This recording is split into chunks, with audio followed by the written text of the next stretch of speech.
Next topic आहे test cross. Test cross म्हणजे काय? The cross of F1 hybrid with homozygous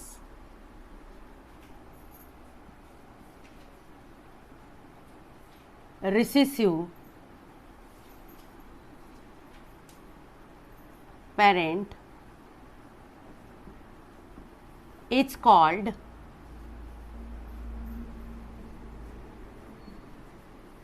taste cross. F1 हायब्रिडचा cross dominant parent सोबत केला. F1 हायब्रिडचा क्रॉस डॉमिनंट पॅरेंट सोबत केला तरी तो क्रॉस काय होणार आहे? Back cross. आणि F1 हायब्रिडचा क्रॉस रिसेसिव्ह पॅरेंट सोबत केला तरी तो काय होणार आहे? Back cross. बघा F1 हायब्रिड होता कॅपिटल टी स्मॉल टी, हा झाला F1 हायब्रिड. याचा क्रॉस जर होमोझायगस डॉमिनंट पॅरेंट सोबत केला तरी तो बॅक क्रॉस. या F1 हायब्रिडचा क्रॉस होमोझायगस रिसेसिव्ह पॅरेंट सोबत केला तरी तो बॅक क्रॉस. म्हणजे हा झाला बॅक क्रॉस आणि हा झाला बॅक क्रॉस. दोनही बॅक क्रॉस आहेत. पण लक्ष द्या, हा जो बॅक क्रॉस आहे हा या बॅक क्रॉसला काय म्हणायचं? या बॅक क्रॉसला, हा जो बॅक क्रॉस आहे या बॅक क्रॉसला म्हणतात टेस्ट क्रॉस. या बॅक क्रॉसला काय म्हणतात? Test cross. म्हणजे टेस्ट क्रॉस काय आहे? Test cross is a type of back cross. Test cross म्हणजे काय आहे? टेस्ट क्रॉस म्हणजे the cross of F1 hybrid. The cross of F1 hybrid with homozygous recessive parent is called test cross. जो back cross homozygous recessive parent सोबतचा आहे हायब्रिडचा त्याला test cross म्हणतात. जो बॅक क्रॉस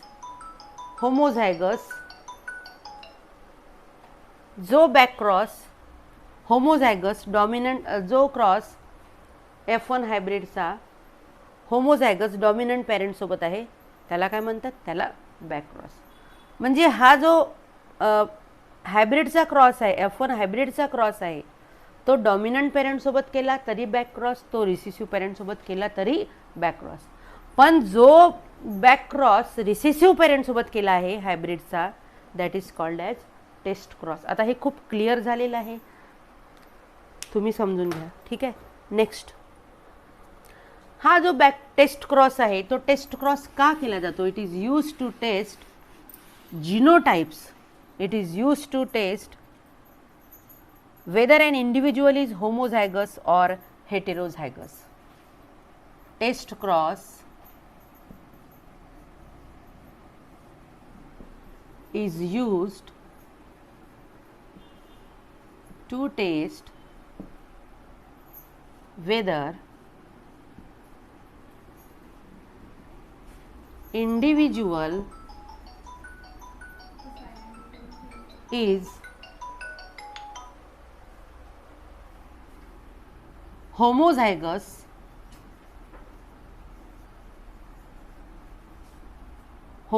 म्हणजे प्युअर और हेटेरोझायगस म्हणजे hybrid.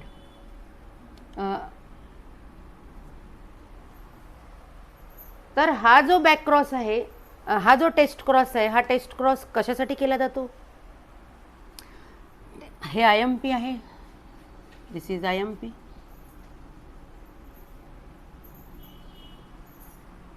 Test cross is used to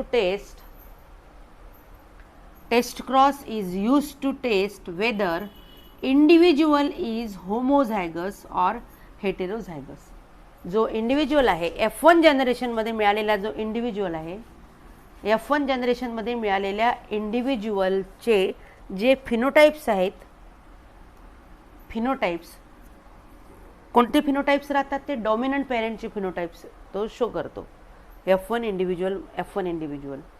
पण ते जे फिनोटाइप्स आहेत, त्या फिनोटाइप्ससाठी जे जिनोटाइप्स रिस्पॉन्सिबल आहेत, ते जिनोटाइप्स काय म्हणू आपण त्याला, ते जे जिनोटाइप्स आहेत ते होमोझायगस आहेत की हेटेरोझायगस आहेत, हे पाहण्यासाठी काय केला जातो, टेस्ट क्रॉस केला जातो.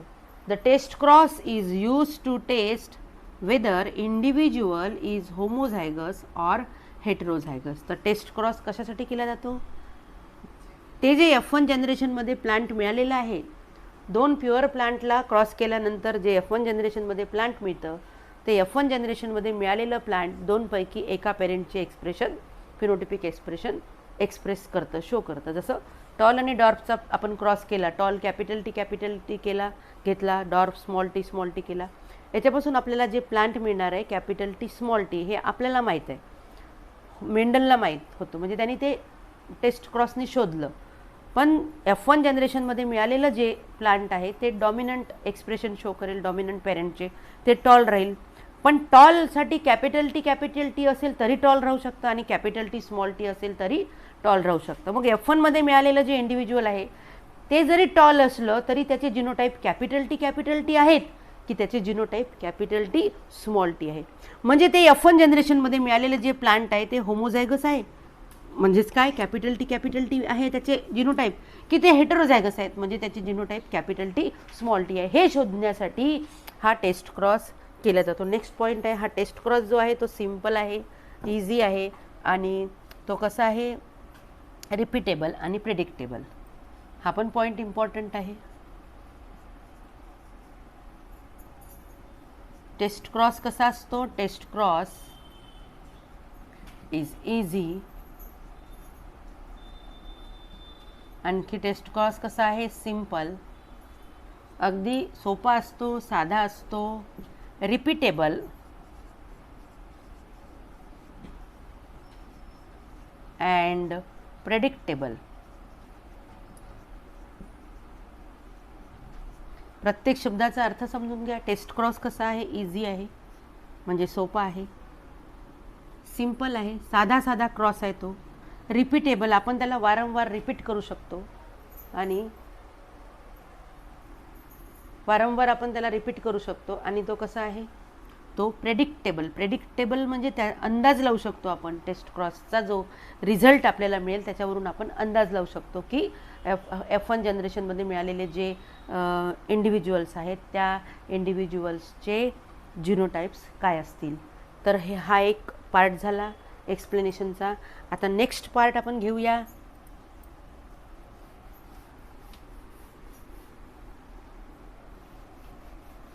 Test cross can be used to find out genotype of any plant with dominant expression. So test cross is used to find out test cross can be used to find out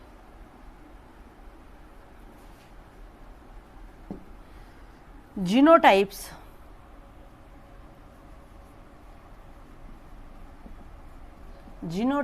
of any plant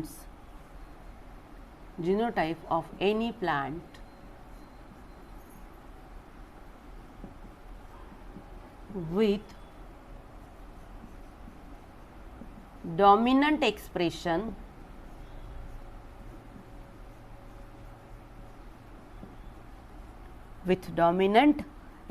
but it is not known whether it is homozygous or heterozygous. But it is not known whether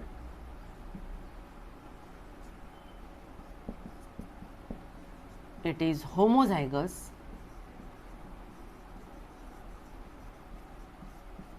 म्हणजेच pure or heterozygous म्हणजेच hybrid. तर हा जो test cross आहे, test cross कशासाठी use होतो?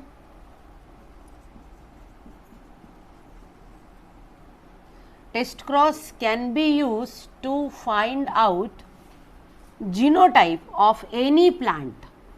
कोणतंही plant असो, जे प्लांट डॉमिनंट एक्सप्रेशन शो करतं. जर आता हे टॉल आहे, मग हे टॉलसाठी याच्यामध्ये कॅपिटल टी आहेत की कॅपिटल टी स्मॉल टी आहे? कारण कॅपिटल टी असेल तरी टॉल होतं आणि स्मॉल टी असेल तर कॅपिटल टी असेल तरी टॉल होतं आणि कॅपिटल टी स्मॉल टी असेल तरी टॉल होतं.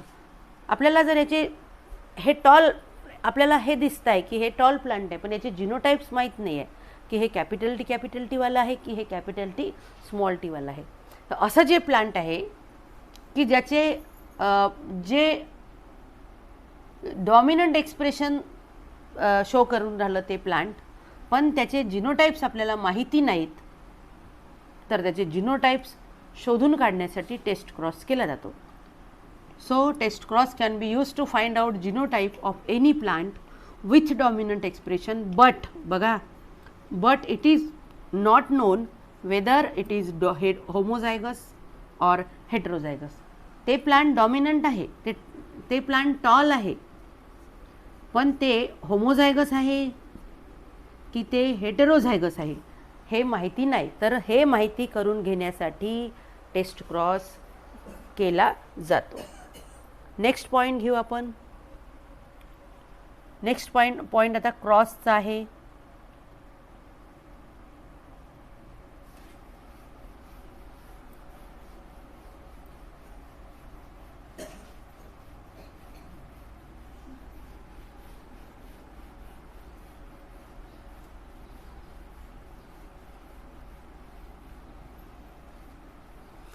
जर एखादं प्लांट आहे, a pea plant having violet flowers is cross with pea plant with white flowers. बघा, pea plant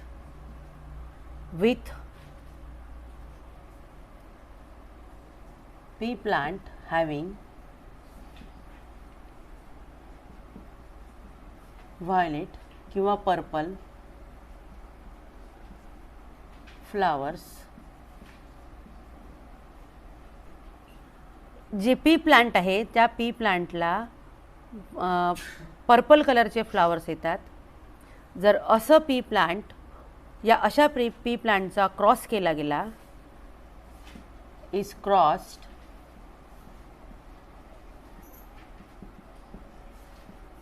with pea plant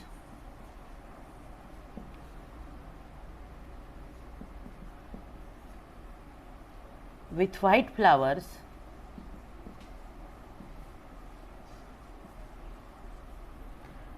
so a pea plant having violet flowers is crossed with a pea plant with white flowers if all flowers produced are violet. If all flowers produced are violet. तर सगळे जर plant यांच्या क्रॉसनंतर जेवढेही P plant मिळाले त्या सगळ्या P प्लांटला violet flowers येत असतील, तर we can conclude that plant is pure or homozygous. So we can conclude that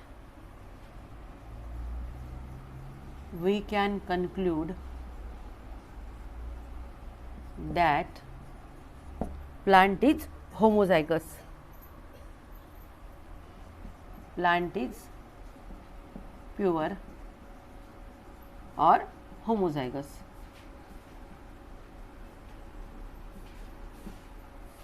P plant आहे, त्या पी प्लांटला व्हायलेट फ्लावर येतात आहे. व्हायलेट फ्लावर येणाऱ्या पी प्लांटचा क्रॉस जर व्हाईट फ्लावर येणाऱ्या पी प्लांट सोबत केला, समजलं तुम्हाला? एक पी प्लांट आहे त्याला व्हायलेट फ्लावर येत आहेत, तर अशा व्हायलेट फ्लावर येणाऱ्या पी प्लांटचा क्रॉस जर व्हाईट फ्लावर्स येणाऱ्या पी प्लांटसोबत केला गेला आणि यांच्या क्रॉसनंतर जेवढेही प्लांट्स मिळाले त्या प्लांटला व्हायलेट फ्लावर्स येत असतील तर आपण याच्यावरून काय कन्क्लुजन काढू शकतो की ते जे प्लांट आहे ते काय आहे, प्युअर ऑर होमोझायगस. काय कन्क्लुजन काढलं? Pure or homozygous. पण जर किंवा if all flower we can and if we get violet and white flowers in 1:1 ratio, we can conclude that plant is heterozygous. And if we get violet and white flowers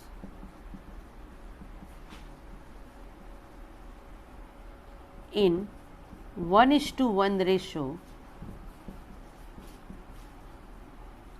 then we can conclude that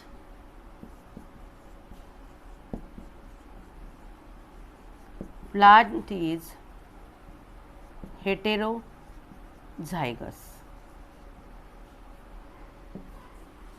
यामध्ये आता दोन sentence आहे. मी तुम्हाला हे sentence simple मेथडनी समजावून सांगते. P plant आहे, एक पी प्लांट आहे, त्या पी प्लांटला व्हायलेट फ्लावर्स येतात आहे. हे जे व्हायलेट फ्लावर आहे, हे जे कॅरेक्टर हे आहे डॉमिनंट. काय कॅरेक्टर आहे हे? कसं कॅरेक्टर आहे? डॉमिनंट आहे. हे डॉमिनंट कॅरेक्टर आहे. कळलं? पण आता याचे जे जिनोटाइप्स आहे ते काय असू शकतात? कॅपिटल आर असू शकतात किंवा कॅपिटल आर स्मॉल आर असू शकतात. जसं टॉल प्लांट आहे त्याचे जिनोटाइप्स कॅपिटल टी असू शकतात किंवा कॅपिटल टी स्मॉल टी असू शकतात. तर हे व्हायलेट जर हे डॉमिनंट कॅरेक्टर आहे तर याचे जिनोटाइप काय असू शकतात? कॅपिटल आर असू शकतात किंवा कॅपिटल आर स्मॉल आर असू शकतात. तर या व्हायलेट फ्लावर असणाऱ्या प्लांटचा क्रॉस जर व्हाईट फ्लावर असणाऱ्या प्लांटसोबत केला, व्हाईट फ्लावर हे रिसेसिव्ह कॅरेक्टर आहे, त्यामुळे हे नेहमीच कसं राहणार आहे? रिसेसिव्ह कॅरेक्टर नेहमीच कसे राहतात? होमोझायगस म्हणजे प्युअर. म्हणजे याचे जिनोटाइप्स काय राहणार आहे? व्हाईट फ्लावर असणाऱ्या प्लांटचे स्मॉल आर. तर अशा दोन प्लांटचा जर क्रॉस केला तर आपल्याला यांच्यापासून जी प्रोजिनी मिळेल, यांच्या क्रॉसनंतर जे इंडिव्हिज्युअल्स मिळतील ते सगळे प्लांट्स ते सगळे प्लांट्स जर व्हायलेट फ्लावर्स प्रोड्यूस करत असतील तर असं कन्क्लुजन काढू शकतो की हे जे प्लांट आहे ते प्युअर किंवा होमोझायगस आहे. कारण की कसं आहे, जर capital R into small R असा क्रॉस केला तर कॅपिटल आर स्मॉल आर तर काय मिळणार आहे? Capital R small R. तर याच्यापासून काय मिळणार आहे? व्हायलेट. म्हणजे त्याचा अर्थ काय आहे की या दोन प्लांटचा जर क्रॉस केला, व्हायलेट आणि व्हाईट फ्लावर असणाऱ्या प्लांटचा क्रॉस केला, F1 मध्ये म्हणजे हे जे यांच्यापासून मिळणारी जी प्रोजिनी आहे हे सगळे प्लांट कोणतं प्लांट प्रोड्यूस करत आहे, कोणते फ्लावर प्रोड्यूस करत आहे? व्हायलेट. तर याच्यावरून आपण काय कन्क्लुजन काढू शकतो की हे जे प्लांट आहे हे काय आहे? प्युअर ऑर होमोझायगस आहे. पुन्हा समजून घ्या, पुन्हा सांगते, आज वेळ लागला तरी चालेल. परत एक वेळा समजून घ्या हे पॉईंट. हा जो पॉईंट आहे हा पुन्हा एक वेळा सांगते, हा पूर्ण पॉईंट. चला इकडे लक्ष द्या सगळ्यांनी. बघा काय म्हणतात आहे की एक प्लांट आहे ते व्हायलेट फ्लावर प्रोड्यूस करतं. मग मी म्हटलं व्हायलेट फ्लावरचे जिनोटाइप काय असू शकतात? Capital R. त्याचा क्रॉस जर व्हाईट फ्लावर असणाऱ्या प्लांटसोबत केला, स्मॉल आर. असं का घेतलं? हे डॉमिनंट कॅरेक्टर आहे, हे रिसेसिव्ह कॅरेक्टर आहे. याच्यापासून काय मिळाला? Capital R gamete. याच्यापासून काय मिळाला? Small R gamete. मग काय झालं? Capital R small R. Capital R small R हे जे प्लांट आहे किंवा यांच्यापासून यांच्या क्रॉसनंतर यांचा क्रॉस केल्यानंतर जेवढेही प्लांट्स मिळतील ते सगळे प्लांट हे व्हायलेट, हे व्हाईट, जेवढेही प्लांट्स मिळतील ते सगळे प्लांट्स व्हायलेट फ्लावर प्रोड्यूस करतील. याच्यावरून आपण काय कन्क्लुजन काढू शकतो याच्यावरून आपण कन्क्लुजन हे काढू शकतो की हे जे प्लांट आहे हे प्लांट कसं आहे, हे प्लांट आहे प्युअर ऑर होमोझायगस. कसं आहे हे प्लांट, प्युअर ऑर होमोझायगस. समजून घ्या. पण जर if we get violet and white flower in 1:1 ratio then we can conclude that plant is heterozygous. Important point आहे हा. पण जर आपल्याला F1 जनरेशनमध्ये जर सगळेच व्हायोलेट फ्लावर मिळाले तर काय समजायचं की हे जे प्लांट आहे हे प्युअर ऑर होमोझायगस आहे. पण जर असं मिळालं तर जर capital R into small R दोन प्रकारचे गॅमिट्स बनतील. अर्ध्या गॅमिटमध्ये कॅपिटल आर राहील, अर्ध्या गॅमिटमध्ये स्मॉल आर राहील. या आरने याला फर्टिलाइज केलं तर कॅपिटल आर स्मॉल आर आपल्याला मिळेल. या आरने याला फर्टिलाइज केलं स्मॉल आर म्हणजे व्हायोलेट आणि व्हाईट रेशो किती मिळाला आपल्याला 1:1. दर्शन इकडे लक्ष दे, मोबाईल नको बघू. या सेंटेन्सचा अर्थ पहिले समजून घे. या सेंटेन्सचा अर्थ काय आहे समजला असेल तरी परत लक्ष दे इकडे. पी प्लांट एक पी प्लांट आहे. ज्या पी प्लांटला व्हायोलेट फ्लावर्स येतात अशा पी प्लांटचा क्रॉस जर व्हाईट फ्लावर येणाऱ्या प्लांटसोबत केला, हे व्हायोलेट फ्लावर येणारं प्लांट आहे, हे व्हाईट फ्लावर येणारं प्लांट आहे, आणि त्यांच्यापासून आपल्याला जी प्रोजिनी मिळाली त्या प्रत्येक प्लांटला व्हायोलेट फ्लावर येत असेल तर आपण असं समजू शकतो, याच्यावरून असं कन्क्लुजन काढू शकतो की हे जे प्लांट आहे हे काय आहे, प्युअर आहे. कसं आहे हे प्लांट, प्युअर आहे. कळलं का? दुसरा क्रॉस बघा. जर आपण पुन्हा व्हायोलेट फ्लावर येणाऱ्या प्लांटचा क्रॉस व्हाईट फ्लावर येणाऱ्या प्लांटसोबत केला, जर व्हायोलेट फ्लावर येणाऱ्या प्लांटचा क्रॉस व्हाईट फ्लावर येणाऱ्या प्लांटशी केला, व्हाईटची जिनोटाईप नेहमी तेच राहणार आहे, स्मॉल आर. पण व्हायोलेटचे कसे राहू शकतात, कॅपिटल आर राहू शकतात किंवा कॅपिटल आर स्मॉल आर राहू शकतात. तर यांच्या क्रॉस असा जर क्रॉस केला आणि या क्रॉसनंतर जी प्रोजिनी मिळते त्यामध्ये आपल्याला व्हायोलेट आणि व्हाईट दोन्ही प्रकारचे जर प्लांट 1:1 रेशोमध्ये मिळाले तर समजायचं की हे जे प्लांट आहे हे प्लांट काय आहे, हेट्रोझायगस आहे. काय आहे हे